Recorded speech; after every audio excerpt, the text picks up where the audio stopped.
So I'm at the new YouTube space in London, and I think I'm literally the first person to be filming in here, which is pretty cool. And do you know what the first video filmed in the new YouTube space is going to be? A Q&A. Yeah, that's right. Since I am now well underway writing my book, I thought I would do a Q&A about how that's going and the writing process. I've just been at Summer in the City this weekend, and so many of you came up to me and said how excited you are for this book, and that means so much to me. It was so cool, like actually hearing it in person and coming out of your mouth saying that you're excited for it. So I was like, ooh, goody goody. I asked you guys to tweet in any questions you had using the hashtag #doingitbook, because that's the title. Doing it, we're doing it. Right, let's do this. Great. Marie asks, what do you find the hardest about the whole writing process? I think the hardest thing is starting. Like starting initially, like the first word that I wrote down, but also every day when I wake up and I know that I have to write that day, and going and the like actually just getting the words down. Kate asks, what has been your worst experience with writer's block so far and how did you handle it? I have had a few moments of writer's block, nothing crazy though. So usually I've handled it by just writing. That's not really helpful, is it? I've just had a couple days where I know that I have to get some stuff down and I've just felt meh. I was like, I just don't feel like writing today. But I just force myself to. I just make myself do it, and that's so hard because you have to be so self-motivated. And I just say, look, for this half hour, just for 30 minutes, I'm gonna write something. Emily asks, do you worry about deadlines? Yes. My official deadline is the end of this month. Pretty sure that's not going to happen, especially because Summer in the City just happened, and so I had no time to write, and I'm going to New York this week for just 2 days, so don't know how much I'm gonna get to write. So yeah, I'm slightly worrying about the deadline because I am the type of person who has always met deadlines. I have always gotten things in early, but everyone tells me that writers never meet their first deadline and deadlines always get pushed back. But I'm just like, no, I don't want to be like everyone else. I want to get my manuscript in on time. So we'll see. There's a bit of flexibility with it, obviously, but I'm just like, no, deadlines are there for a reason. Michelle asks, do you have a special place where you like to write, or do you write anywhere? I like to think that I could write anywhere, but I've only really been writing at my kitchen table, which has worked really well for me, actually. I have decreed my bedroom a laptop-free zone. So my laptop just stays in the kitchen. And so then I, wake up in the mornings and like get ready and eat breakfast, and then I start working. It's good to have a routine. Sonia asks, do you listen to music when you write? If so, what kind? I listen to soundtracks if I do listen to music. Most of the time I think I work in silence, but if I do listen to music, I've been listening to the Wicked soundtrack a lot and Phantom of the Opera and Les Mis. I love musicals. Emily asks, is there any topic you've been hesitant to touch on or an anecdote you've been nervous about sharing in the book? Ooh, kind of. There's some stuff about masturbation in there that's really personal. But hey, I think the other time I'm hesitant about things is when it involves someone else. There's this really cool section in one of the chapters that is basically a series of text messages between me and another person, and I wanted to put them in the book because I think it's a good example of something that I can't share because I want it to be a surprise.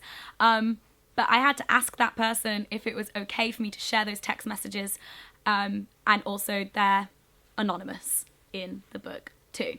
So it's things like that I have to kind of be careful with, obviously, if it involves someone else, but I think it's for a good cause. Sonia says, let's ask the real question here. Are you spilling tea about anyone in the YouTube community?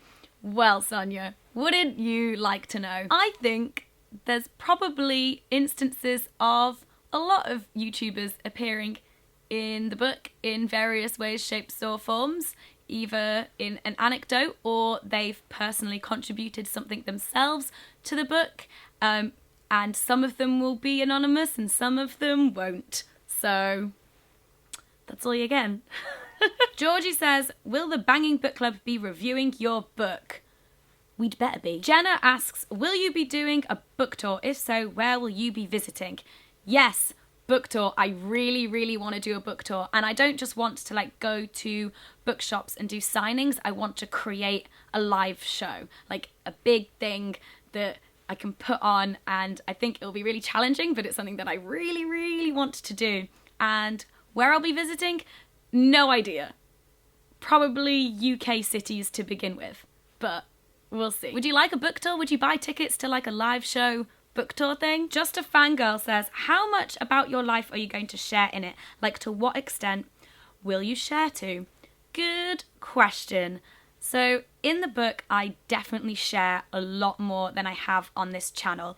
It just feels easier, like there's not a barrier there for me, and I feel like I want to give you something different to what you get on this channel. And those personal stories, like, I go all out. Something that you don't know that happened recently is basically when I started writing the book, I was all loved up. I was kind of like in the beginnings of a relationship, and then like recently I got dumped. And the day I got dumped, I wrote the chapter on breakups, and it's literally just me like, I got dumped. Not sure if that was the best idea. Maybe my editor will just be like, Hannah, we need to tidy this up a little bit. And so I feel like that experience is going to like heavily inform the book, especially because there'll be like a before and after. So it'll be really interesting if when you guys read it, you can get a sense of which chapters were written when I was all happy, and then which chapters were written when I was sad. And then which chapters were then written once, like, I get over it and I'm fine again, hopefully. It'll happen. It'll be great. If you follow me on Snapchat, me getting dumped is the thing that I was talking about that was making me upset, but that I didn't want to talk about yet. But now I'm telling you, I got dumped. A relationship ended. Kaput. It is no more. Me sad cry. Not That Kind says, what's it been like interviewing your mum/nan for the book, and who else would you like to interview? I interviewed my mum, her mum, my grandma, and her mum, my great grandma, about their experiences growing up and sex education and puberty and all of that fun stuff. Oh my god. My family are amazing, first of all. Like, the fact that they would let me talk to them about this. My great-grandmother is 101 years old. Who else would I like to interview? I want to interview my dad, but I don't know what the angle would be. So with my mum and grandma and great-grandma, I want that to be a chapter on like 4 generations of sex ed. So like comparing all of our experiences and all of that kind of stuff. And then I'm just like, Dad, I want to interview you, but I don't know what to talk with you about. I don't know. Let me know your thoughts. What do you want to hear from my dad? Pagan says, do you wish for the book to one day be used in school to teach better sex ed? Hell yes. Ideally, in my like brain, the ideal situation is having my book distributed in school libraries so anyone can get their hands on it and anyone can use it as a resource. That would be great. Charlie says, have you already decided on a structure? If yes, how do you decide what to put in your book and in what order? So I had a meeting with my editors where we went through all of the topics that we wanted to be included in the book. And then they came back to me with a proposed structure for it. And then I was like, actually, I want these things moved around. And then they were like, okay. And now, actually, as I'm writing it, I'm kind of like, this bit should move. I've not told them that yet, but I've moved it. Hopefully they're okay with that. All right, that is it. Thank you so much for your questions. I hope that you are excited about the book as I am. I know I keep saying that, but I'm just really excited and I need you to be excited too, please. Please, I'm just, I need to write. I've not written anything yet since Summer in the City. I should probably go and write the damn book, shouldn't I? Thank you guys for watching. Please give the video a thumbs up if you enjoyed it, and let me know in the comments if you have any other questions about the book and stuff, and I'll try and respond to as many as I can. Also, if you weren't at Summer in the City and you wanted some merchandise, because I've got some new bits and bobs of merch, ooh la la la la la, you can get them on my online store now, which I will link in the description. Don't forget to subscribe to my channel because I make new videos every week, and I'll see you soon. Bye!